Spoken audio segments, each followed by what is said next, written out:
hello, Cubs fans, and welcome to a brand new edition of Cubs on Tap. I'm Ron Luce, joined by the cheese man himself, Mr. Joey Ricotta.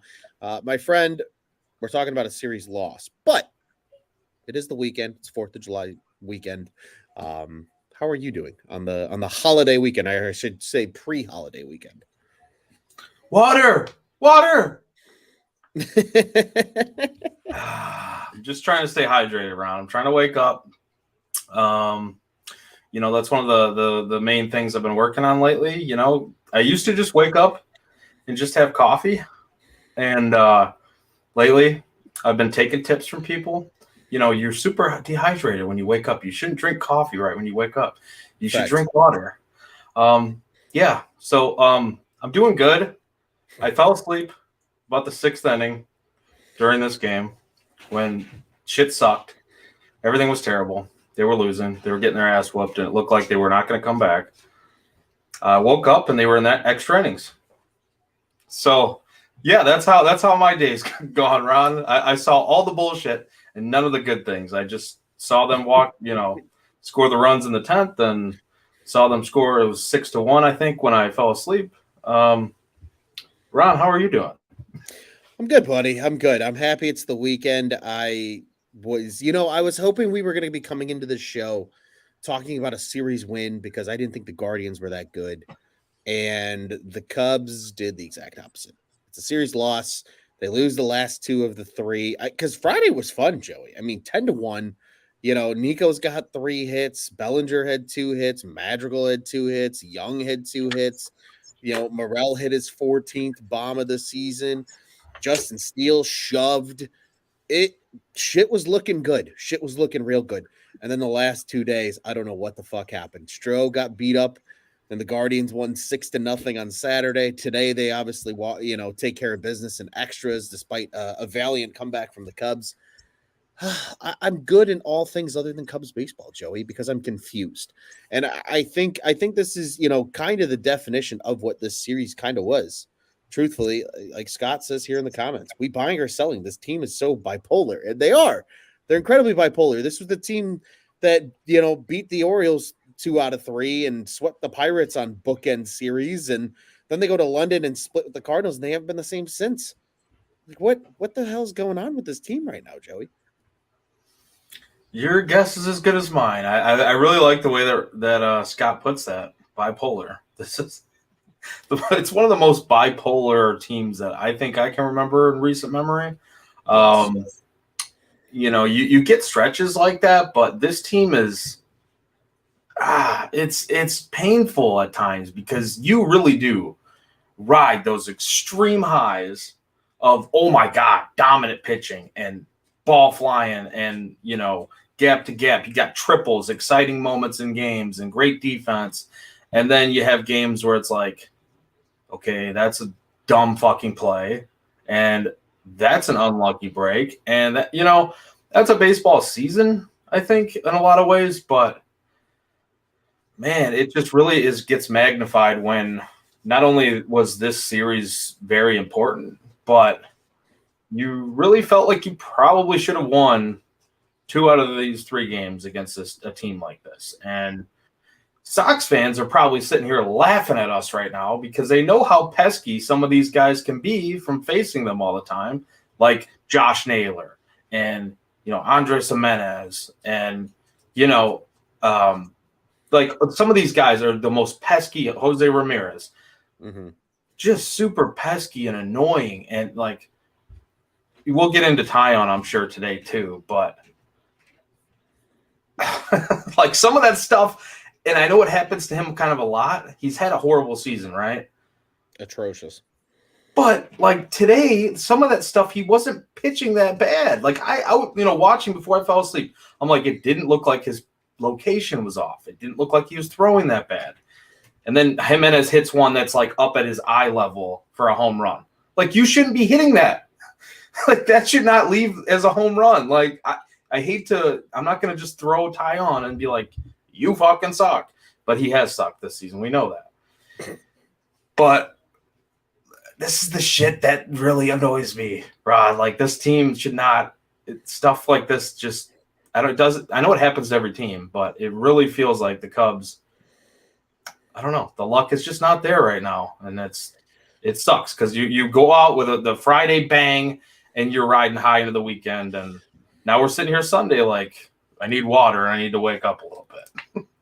Yeah, and you know what? I think this Cubs team needs to wake up a little bit too because the offense one day will come ready to play and they put up 6 runs and they blow out win on Friday. And then they come into tonight and you score 6, but you lose. And then on a day when your best pitcher's out there and he gets a little roughed up, you get blanked. And it's just like this team, they scored 16 runs in this series. Usually that's really fucking good. But you go 1-2 and you only score runs in 2 of those 3 games. Like again, this team is bipolar indeed. Jeremiah was watching this, the street race for NASCAR today here in Chicago that has everybody up in arms because it shut down some of the most important parts of the city in terms of traffic commuting. But he wanted to remind everybody that Morel is him. It's just like this team is so weird right now because again, Stroman's going to have bad games. That's fine. Steele's going to have great games. That's great. The offense is going to have its ups and downs. But let's talk Jameson Taillon because he has been the weirdest conundrum on this team this entire season. Because I agree with you. I feel like every start we watch from a guy like Jameson Taillon is, his stuff doesn't look that bad. His numbers at the end of it, if you just asked me, if you said, how many innings, walks, and Ks did he have? Oh, well, he went 5 and he didn't walk anybody, but he struck out 6. Oh, wow. So the Cubs probably won. No. Instead, he gave up a bunch of runs. He gave up 5 earned, 6 in totality on 7 hits. And they're like, what the fuck is happening? He's not walking a lot of guys. It's not a result of just he's wild and things aren't getting where he wants them to be. And he's just getting tattooed. He's still striking guys out. I can't tell you how many games I feel like I look at and it's 5 innings pitched, 8 Ks. Oh, okay. That's cool. One or, no walks or 1 walk, but then it's like 7 hits, 5 runs. That is his stat line every single goddamn game. And I just don't get it because again, like you said, Joey, his stuff doesn't look that bad. I don't know what it is that is allowing hitters to just pummel him, but he is being hit incredibly hard right now by everybody. And again today, just another example of what the Jameson Taillon experience is right now as a Chicago Cubs fan. It's annoying, dude. It's annoying. And like, today, it's like before he gets hit hard too, he does look good. And then there's those like little dinkers and dunkers that lead into the getting hard or the giving up the hard hits. Like, the dinkers and dunkers. And then Christopher Morel, that play that, he put somebody on base where he shouldn't even be on base. I'm pretty sure he scored. It was his first start at third base, by the way, today. So, I kind of like that they're going to try him there a little bit more. I do like that. I just hope he's not overthinking it now because obviously he knows that they're putting an importance on him improving defensively. So, and, they were talking about him working on ground balls, even on his off days where he's a DH and still getting regular work over there. But, some of that stuff kind of led into like right before, okay, here's a 2-run single or here's so it's just tough. Like, I don't know how much to put on that of Taillon and then how much to be like, oh, that's a lucky break where the ball just falls in between a couple guys. Because we get that happen to us too, or the Cubs do on offense, where you just find that little soft spot in the field and good things happen. But it just feels like every game with Taillon, every game. And then he'll give up the hard contact. And then I don't know what to do with this guy, man. Like, you can't really there is no good advice. Like any decision that you make, I think at this point would probably be a bad decision because it would be looked at as a failure. If you put him on a phantom IL stint, it's going to be looked at as a failure. If you put him in the bullpen, it's going to be looked at as a failure. Bad contract, bad signing. I don't know. What do you want to do, Ron? I guess what are you thinking about? Just watching this because it is super annoying, man. It's frustrating because again, like you said, he is the $17 million man in this rotation. And it's like, and to your point, Joey, like everything they do or don't do is going to be looked at as bad. Think about it, even from just the other guys in that rotation standpoint who need a new contract. Oh, you don't want to extend Marcus Stroman because you want to see where this team is. Yet before the season, you went out and paid Jameson Tyone $17 million a year for 4 years. And Mm. again, it's not saying that they weren't going out with the intention of like we're going to be competitive this year. And yeah, Stroh is going to get that contract extension if we are in fact competitive at the deadline. It's more so just like nothing this season has matched in a way where it feels like, okay, there's the plan, we see the improvement coming, this is where this team is going. It's a lot of like the team being bipolar and just being like, I don't know what we're getting out of this team. I don't know what to think of this team because again, and we're going to get to it here in just a second because we got to talk about something more positive than this damn series. You produced 3 All-Stars with a team that's below 500. I remember a lot of Cubs teams that were below 500 that produced 1 All-Star. You know what I mean? Like you produced 3 of them. This is not a ferocious, horrendous, atrocious, bamboozling ball club. I like how you basically like combined two words, ferocious. Ferocious. Yeah, that's horrendous and atrocious all at the same time. This team is just they're so goddamn confusing. And this series just further plays into that season narrative at this point. Like, little quick PSA about our recording schedule. We'll re-explain it here at the end of the show, but a little less of us you're going to hear between now and pretty much after the All-Star break just because of the holiday and how things shake out. So like we're kind of looking at things right now at the halfway point. They said that Saturday's game in this series was the official halfway point of the MLB season. Official halfway point of the MLB season. At the halfway point, I don't know what to think of this team. I'm so confused. Well, again, they were on pace for 76 wins, I believe, after Saturday, right? Because 81, like you said, halfway point. Mm-hmm. I think there was, 76 wins. So, but that's not good. It's not really what we were hoping for. I don't think. A lot can change, but yeah, I mean, but continue. I wasn't trying to cut you off there. You're halfway point, and that's kind of how I look at things too. What are you on pace for at the halfway point? Right. Absolutely, man. And honestly, I'm just kind of in disbelief because I know we're going to talk about it when we look ahead. I almost feel like this show, based on what happened over the weekend, and I think how you and I are feeling as we were discussing a little bit pre-show. I think what we're going to discuss at the end of the show looking forward is almost more important than the series at this point, just because of where the Cubs season is and what it looks like coming up here leading into the All-Star break. So with that in mind, Joey, let's talk a little good news, right? Obviously, yes, you lose 2 out of 3 to the Guardians, but we learned that 3 Chicago Cubs are All-Stars. 2 of them were no-brainers. I think we were all very sold on the fact that Marcus Stroman and Justin Steele were going to be All-Stars. I know you talked about it on a show. I think verbatim, if I remember, there's a clip that you said, I think Justin Steele is going to be making an appearance in Seattle. It was you or Tyler, or maybe both of you. It might actually been a you and Tyler show, to be honest with you. Might have been. And he's going to be in Seattle this summer for the Midsummer Classic, and sure as shit, he made it there. But they also Dansby Swanson tagging along for his second career All-Star game appearance. First, obviously, as a Chicago Cub. So 3 Cubs in the All-Star game. Joey, thoughts on the trio making the All-Star game? Great to see. I mean, Dansby, I'll start there because I was really thinking about this today. They were talking about on the broadcast about how, out of the free agent signings, and we've talked about this throughout the season quite a bit, but how he's stood out amongst that group of the 4 big free agent shortstop signings, and Dansby's lived up to every bit of that contract so far. You'd like to see more power, of course. They even mentioned that too today about how he's hitting the ball on the ground a little bit more than probably he would like to.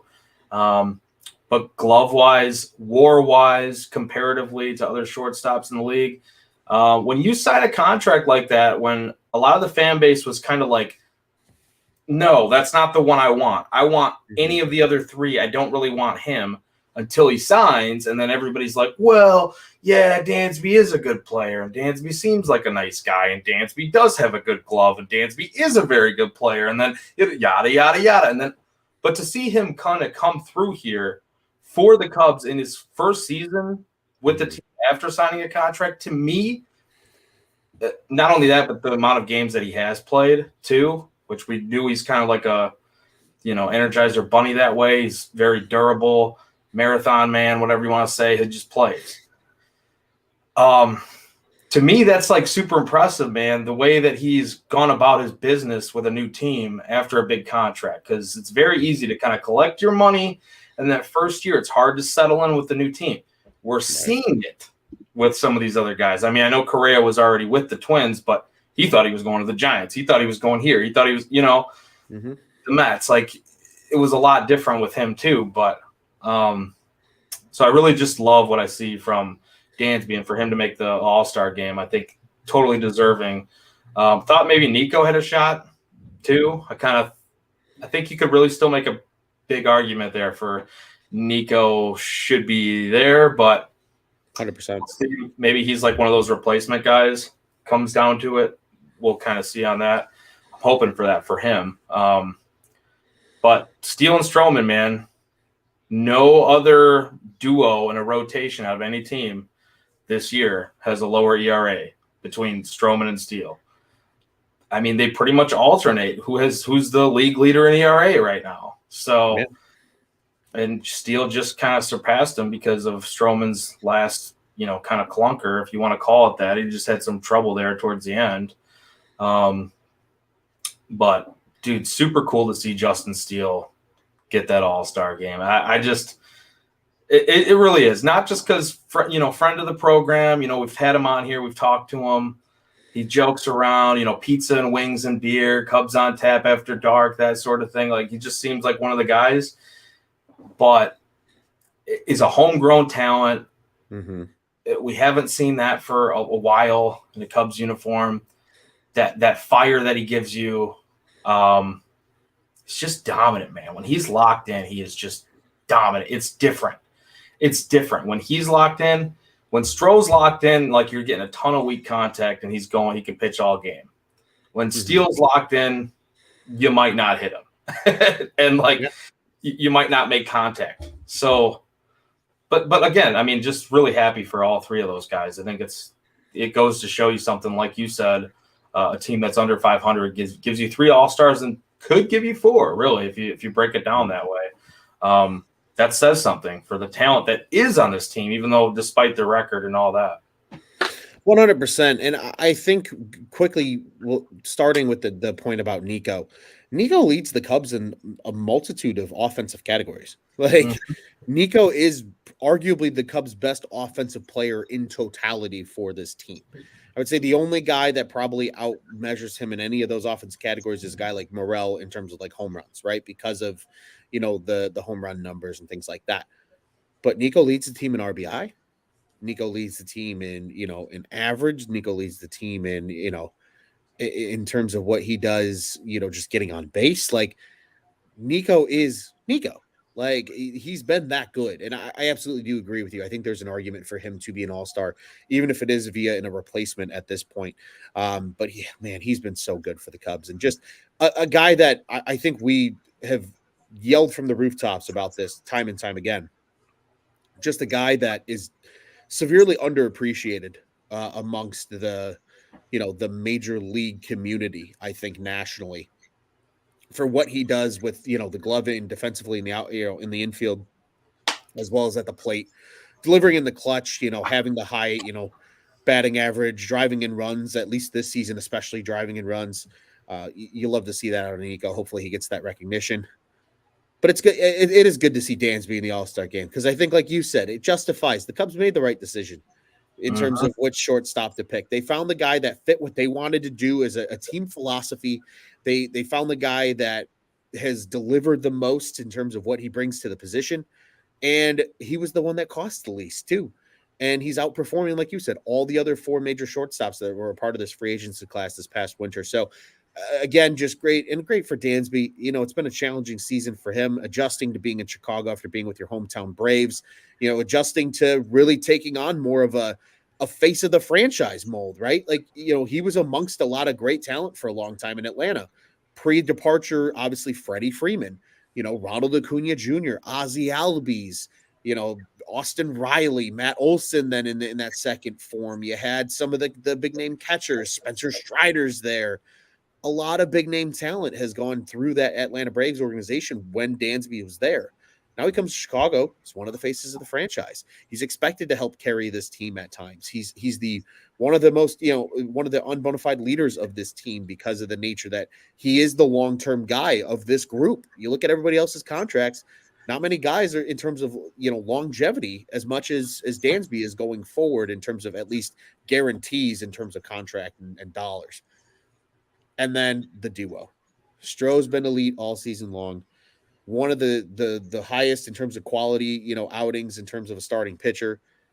Getting the job done. He is crushing it. No, we did not, Scott. It was on him just making the All-Star game, and he made it. So I don't have to do any dumb shit.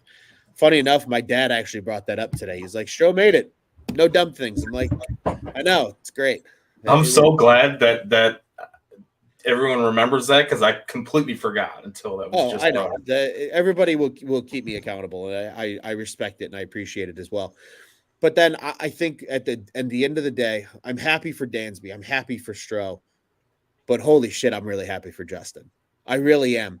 And I think it's something too that this solidifies that now everybody in Major League Baseball knows who Justin Steele is.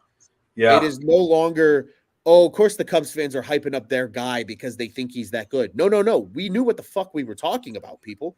When last season we were sitting here and calling him one of the best pitchers in baseball, pretty much from July 1 onward, or June 1 even onward. You even wrote the article, Justin Steele's an ace. Guess what everybody's calling him right now? Oh, maybe Justin Steele's finally an ace. Yeah, no shit, Dick Tracy. We've been ahead of that shit for a year and a half now. Yep. This is just the absolute guarantee that Justin is that dude. And now he's showing it on the national level. You love to see it. Scott says Justin should be the starter. You can honestly make an argument for either one of them. Either one. Yeah. I think it really does come down to one of these two Cubs pitchers. I know Elder had a great year. I don't know if he did or didn't make the All-Star game for the Braves. He did, yeah. Okay. I don't think he's going to start. Oh, by the way, you were talking about the Braves, all their talent. I think they sent 8 guys to the All-Star game. I saw. Gross. That's fucking insanity. Like, yeah, that's why you get like underrated in that type of team. Like, it's they just pump these guys out of there. I'm with you though. Like, yeah, Steele. I would like it to be Steele though, because for what you mentioned about him being kind of like needing that national spotlight for people to kind of realize now, like, oh, he is that damn good. Mm-hmm. Because I was telling people this in the off season, just talking about how good I think Justin Steele is and going to be this upcoming season, and people were rolling their eyes just in normal conversations, like, walking around talking, not like Twitter, whatever, all that stuff that we do on a normal basis, which now we're getting limited to, by the way, but the hot topic of the last couple days too. Which is bullshit too, by the way. But yeah, people were rolling their eyes at the fact that we thought he could be this ace, and he's been pitching like an ace, and it's like, you know what? That's why I think Nico, he deserves to make it too. He needs the same type of national spotlight that now Justin Steele is going to get from this All-Star appearance and potentially starting in the All-Star game, because not enough people really realize the quality player that he is. Like, you almost have to be, when you're that type of player, you have to be hitting like Luis Arraez from the Marlins, just batting average are close to 400. You're flirting with 400. Like, right. You have to be that type of level for people to even pay attention to you, unless you're hitting a bunch of home runs. Mm-hmm. Nico's not that guy. So I would love that kind of credit. Not to completely shift back to Nico, because we were talking about the starting pitchers, but like, I kind of feel the same about Steele and Nico in like the same light of those guys deserve it, and they've been producing and performing, and like it's just so good to see. Like, all right, well, at least we got Steele in there, and you're gonna know his name. Yeah, 100%. And again, there's a world where even these are the first two out of in terms of every pitcher getting an inning. You could make the argument that these are the first two out that they throw out there. One of them starts and one of them takes the second. I mean, it really could be, That'd be cool. that kind of outing for the Cubs, which would obviously be super awesome. So hopefully that does happen. Joey, again, for everybody, Cubs lose the series against the Guardians. A 10-1 win on Friday was all for naught. Cubs lose 6-0 on Saturday and then 8-6 in 10 today, despite a pretty impressive comeback, at the end of this one. Any final thoughts on this Guardian series before we look ahead to what we both thought was a very important series for the Cubs on the schedule? Oh man, I want to see Seiya Suzuki and Dansby Swanson start to hit a little bit more. We just talked about how good Dansby's been this year, but he didn't have the greatest series. Let's be honest. We're going to need him in this Milwaukee series to step up with the bat. And I thought that there were some pitches even on Saturday's game, I believe it was, where there were some pretty hittable pitches that were left over the middle of the plate and some hangers where Dansby didn't quite take advantage of and, either swung through or just fouled off. When you're locked in, you're not fouling those pitches off. You're hammering them. So I think he's just doesn't seem like he's quite as locked in at the plate right now, which understandable. It's a grind. He's played, I think, more than anybody pretty much. I don't know what the exact games played are compared to, Nico and all that, but Nico did have some time down, or off. But yeah, I would just like to see Nico and especially Dansby and Seiya just kind of, those are kind of my two takeaway thoughts. I thought Jared Young still looked really good walks. Agreed. Today too, kind of set the table there in the ninth. Talkman's been okay, still been solid for the most part too. Obviously Morel too. I mean, a couple more home runs in this series. He's that guy, man. He is him. I don't know. He's a guy that can carry your offense. Morel is him. Jeremiah said it. So yeah, those are kind of my main takeaways. I want Tyon to figure this shit out, man. Just figure this shit out, please. Agreed. I don't have much else to add. Again, as Scott said earlier, this team is bipolar. There's a lot of good. There's also a lot of bad. And this series was no different. But Joey, as we noted, a big series coming up for the Cubs here with the Milwaukee Brewers. This one in Milwaukee tomorrow, because of the nature of it being the 4th of July holiday, week and a lot of people being off on Monday. The Cubs are the early game. It's a 1:10 game up in Milwaukee. Tuesday, they play at 3:10. And then Wednesday and Thursday are also different times. Wednesday being a night game, a 7:10 start. Thursday, a 1:10 start, as it is getaway day for the Cubbies, as they then will venture to the Bronx to play the New York Yankees. Pitching matchups in this series, respectively, each day. On Monday, we got Smiley against Teheran. Teheran's had a really shocking kind of run here for the Brewers ever since he got thrust into the rotation for them. He's looked really good. I would know he's been picked up on the old fantasy team just because we need some starting pitches. So he's been a good one. On Tuesday, it's a familiar face against a longtime Cub. It's Hendricks versus Wade Miley on Tuesday for that one on the 4th of July. Wednesday, we will see Justin Steele, the all-star, back out there against Hauser. And then Thursday for getaway day, it's Stroh against Freddie Peralta of the Brew Crew. Joey, what do the Cubs need to do in this series? Because you and I talked a little off air that you think this is the most important series, maybe, kind of dictating where the Cubs are going to be come trade deadline time. So you want to elaborate on that? And then, what do the Cubs need to do to have a successful 4-game trip up to Milwaukee before going to New York? I think it's make or break. I think this series, I hate to say that, but any one series in the season, but now after dropping 2 of 3 to Cleveland, I think this is a make or break series. And what I mean by that is if you bare minimum, you have to split. But minimum to me, you got to take 3 or 4. Mhm. You have to take 3 or 4. And I really want to sweep in this series. Like, come out there and you can get yourself back into it by taking all 4. Do I have confidence that they'll do that? No, I just don't. And I mean, really what needs to happen is you don't pitch Jameson Taillon in this series, and he's not pitching in this series. So maybe there's a chance, right? Where There's there's a a will, chance. there's a way. So you're saying there's a chance. I that's kind of what I'm saying. I guess there's a chance in this series. Drew Smiley needs to figure it out again.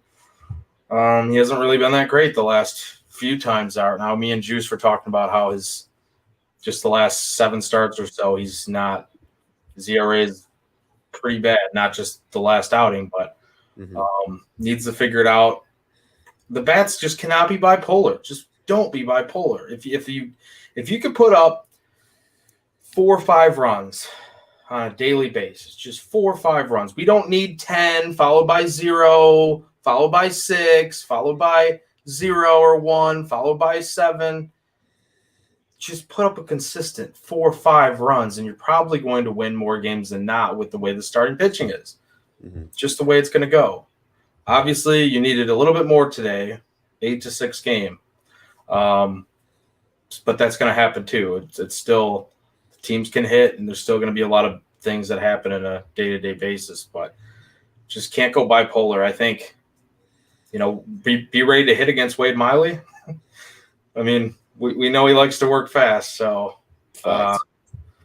yeah, man. I don't know. What are your thoughts about this series? Because I totally do think it's win. Like you need to win right now. It's very important because if you don't at minimum split, you're in a really bad spot. That's just the nature of the beast. It's not looking good. You're already 6 games back in the division right now. You're 7 games back in the wild card race. This this is not good for the Cubs. They need to get wins in this series. I agree with you.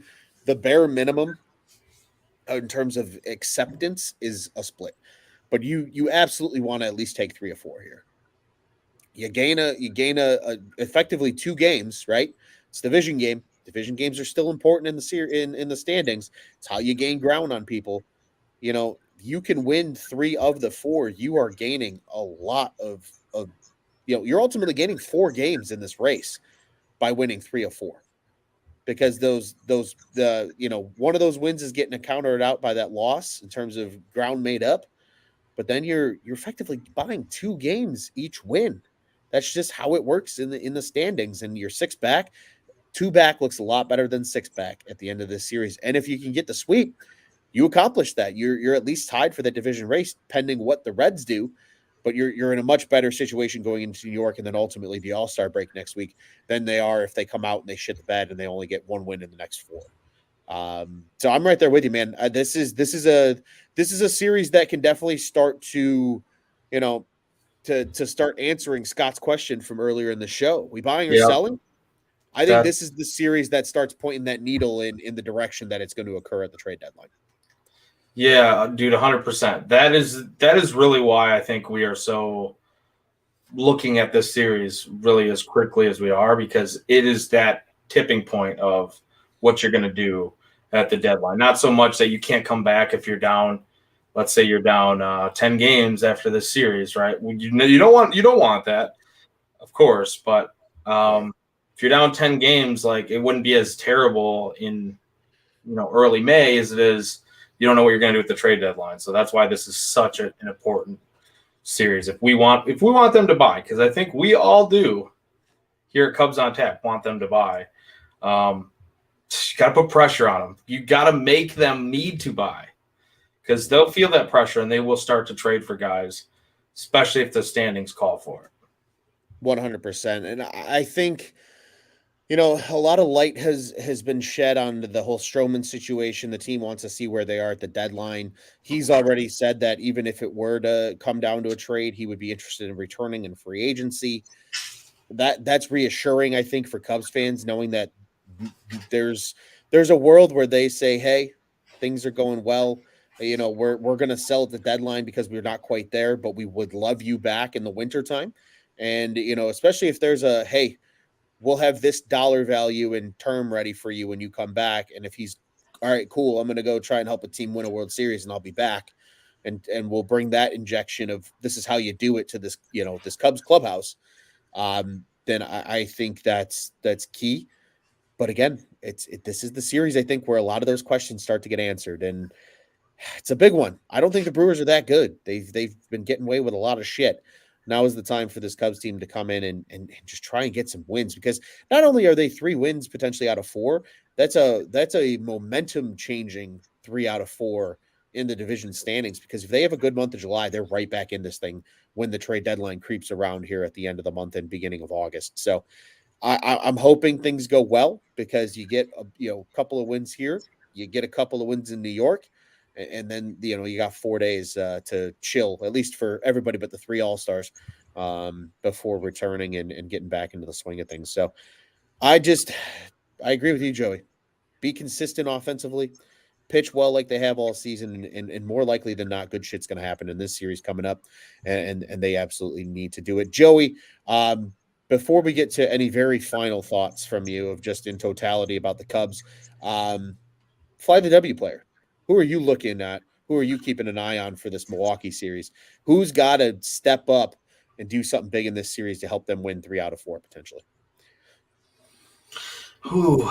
There's a couple guys that I really do feel like have to. I think Bellinger is one of them, but it's the guy that I mentioned earlier. It's Dansby Swanson. I want a couple of those moments in this series with guys on base where he crushes one. Like, I need that. I need a Dansby Swanson huge 3-run bomb and another one that's a 2-run bomb or something. Like, we need some signature performances here, because he's been excellent all season. But like in a series like this against your division rival, yeah, I'm calling for it, Dansby. I need you to step up. I want to see it.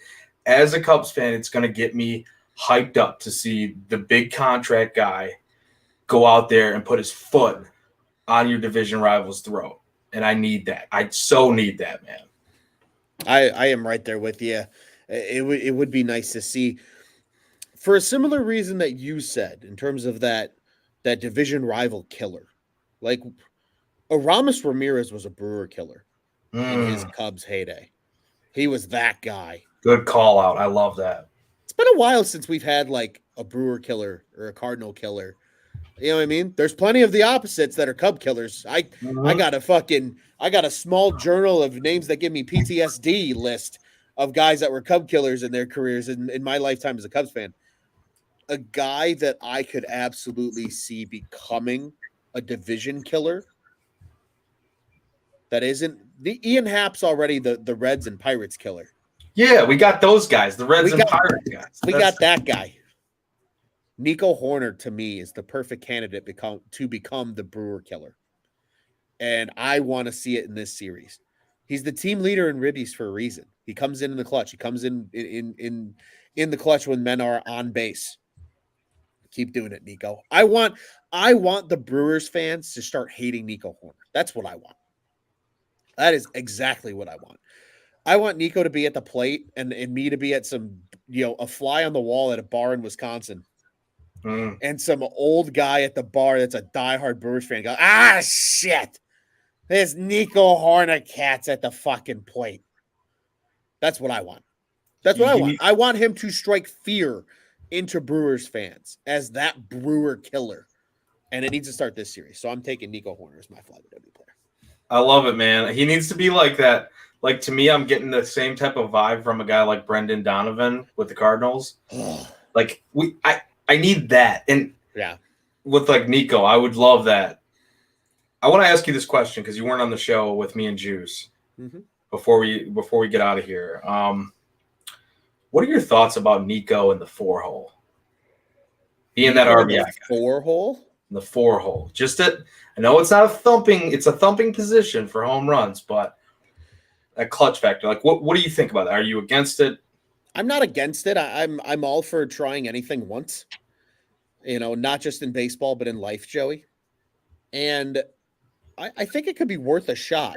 Like that's the one thing I think in this lineup they haven't tried yet, right? We've seen Ian Happ high and low in the lineup. We've seen Belly mixed out throughout the lineup. We've seen Morel throughout the lineup. We've even seen Dansby Swanson moved throughout this lineup.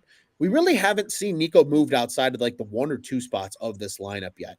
And I wouldn't move him any further down than 4 personally. Mm-hmm. But if things are really that bad, like if Monday the Cubs come out and you barely squeak across a win against the Brewers, let's say it's like a 2-0 win or a 2-1 win, and just the Cubs offense looks anemic otherwise.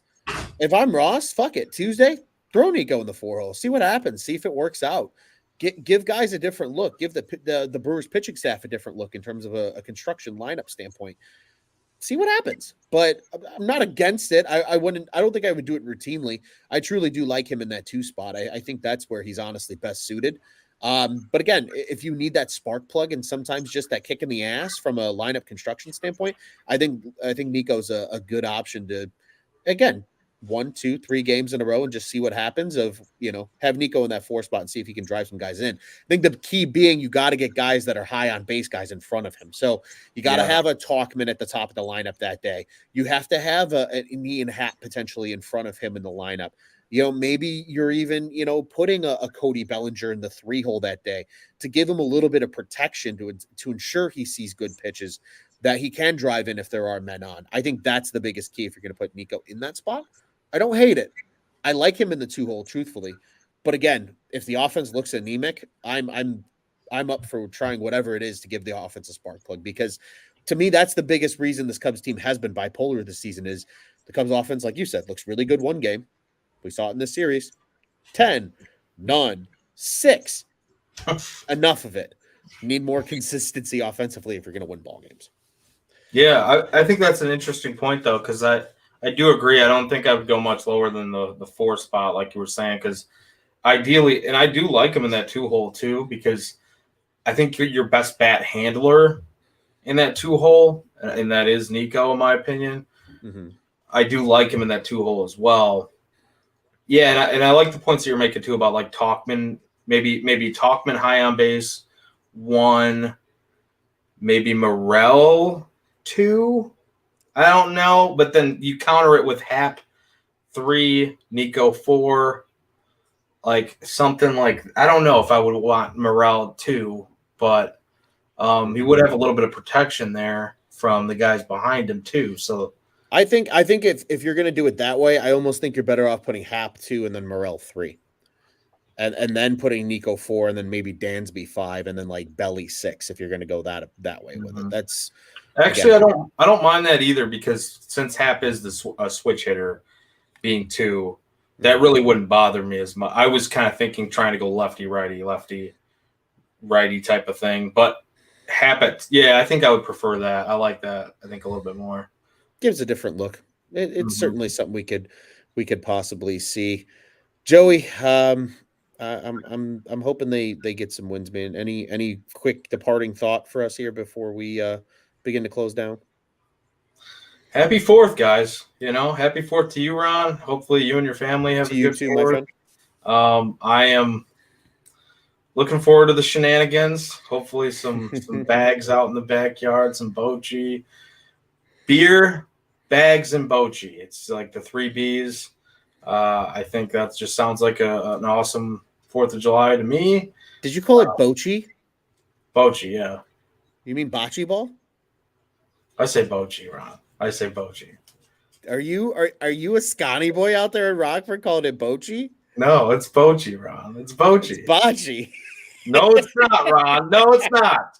It's bocce. Bocce ball. Yeah, bocce ball is a great game, Joey. I don't know what bocce ball is, but bocce ball is super fun. You need to come to Rockford once in a while, Ron. Yeah, well, Chicagoans and Rockfordians? I don't know. If you want. Yeah, sure. I don't know what we'd refer to that as. Bocce,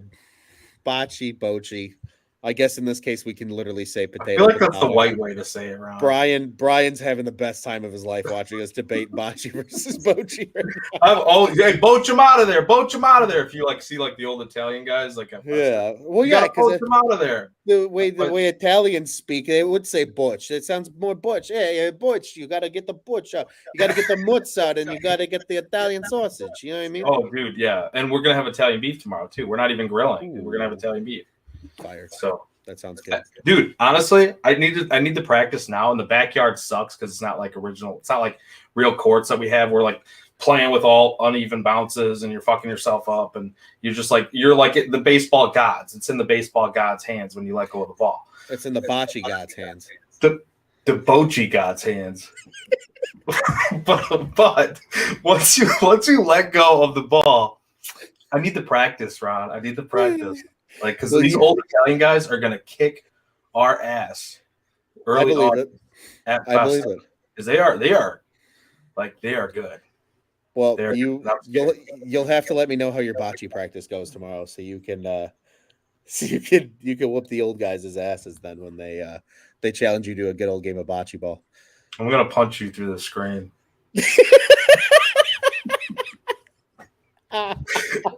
I'll let you know. Bags, beer, and bocce or bocce, depending on where you live, apparently. Don't forget the fireworks, too. Brian says it's definitely bocce. You're wrong, Joey. But it's also, that means kiss, too. Bocce or bocce? We're gonna talk off air.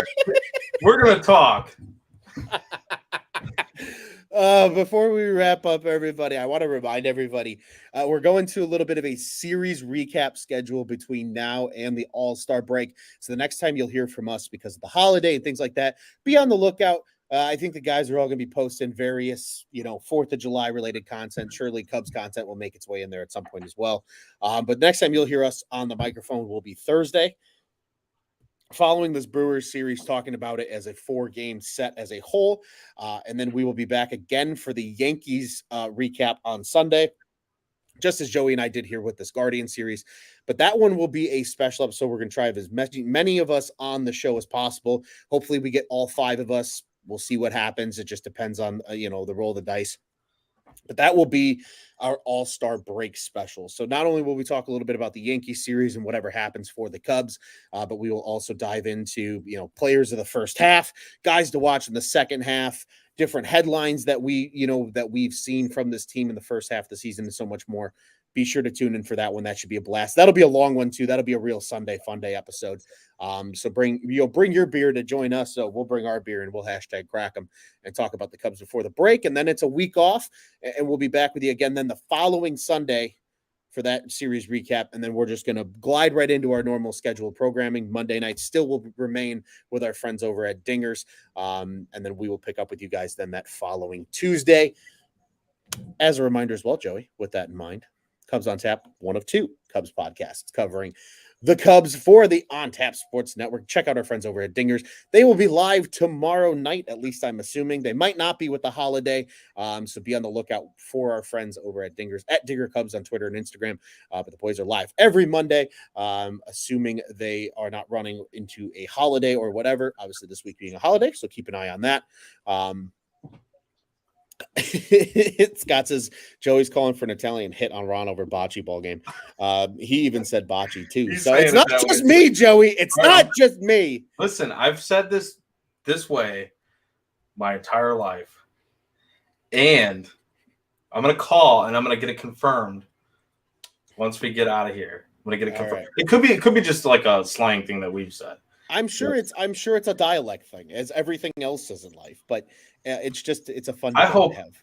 I hope the other 3 that are going to be on this gong show of All-Star Sunday Fun Day, I hope they know how to play bocce. I think they all know how to play bocce. I really do. Well, if they don't know how to play bocce, I'm kicking all of your asses in bocce. Oh, I know how to play bocce. I really do. It's a fun game. It's a good time. I'm not very good at it, though. I will admit that. I'm also looking forward to fireworks, too, though, Ron. I didn't mention that. I said the 3 Bs. That's just happening in my backyard. But be safe for fireworks. Beer, bags. And bocce. Google even says Google it too. says bocce. I know, but Google, I don't know. Look, she said, yeah, she's in the background. Kayla's in the background yelling, yeah. She probably Googled it while she can hear me. It's funny. This All is right, well, that's one of my weird Joey-isms then. We'll just say that. That's the Joey Ricotta-ism. It's bocce ball. I'm gonna get you a T-shirt that enunciates it and says it's bocce ball. Bo, row your bocce. He says it's a slow Rockford slang thing. Probably, Scott. Probably. Oh, Scott coming through with a funny comment. But as you will always follow our friends over at Dingers, follow us at Cubbies on Tap on Twitter and Instagram. At Joey Knows Nothing over to if you're watching us, he's on my right, but he's on my left side of the screen. I am at Loose on Tap, at Juice on Tap, at Nick _ on Tap, at Teddy Freddy 270, at Bulls Guy Rob. You know the drill. You know what to do. Bulls, Bears, Blackhawks, plenty busy. Blackhawks, I think we're running on Tuesday night, so be on the lookout for that. Pat Comiskey wants to yell at me for an hour, so that'll be a fun show. Be sure to tune in for that one. Always a great time. We'll also talk about the Ryan Donato signing from over the weekend, and if anything happens between now and then over there. Bulls, they did some free agent signings. Be on the lookout for the Bulls on Tap guys, probably after the holiday as well. And again, we got it all. Bears likely running back again this week too at some point. And yes, Cubs fans, you all know the drill. We got friends that like the Southsiders. You got friends that like the Southsiders. Send your friends and our friends over at Sox on Tap. OnTapSportsNet.com, at OnTapSportsNet on social media, the OnTap Sports Network. Go ahead and check out what's on tap in Chicago sports. Joey, it's always a pleasure, my friend. And whether you say bocce or bocce, we wish everybody a happy 4th. Be safe. Don't blow any hands off. That goes for you as well, my friend. Mm-hmm. Come back in one piece, and we will be talking to all of you on Thursday following this Brewers series. Enjoy the holiday. And Joey, what do you say? What do you got to hear? The only way we know that Cubs on Tap? Yeah, no Jason Pierre-Paul's. No, none of that, please. Didn't he blow off his finger? Yeah, it was Jason Pierre-Paul, right? Yeah. Yes. No Jason Pierre-Paul's. Be safe. Crack them, lock them, fuck the Cardinals. Let's go Cubbies. Now let's go Cubbies, baby.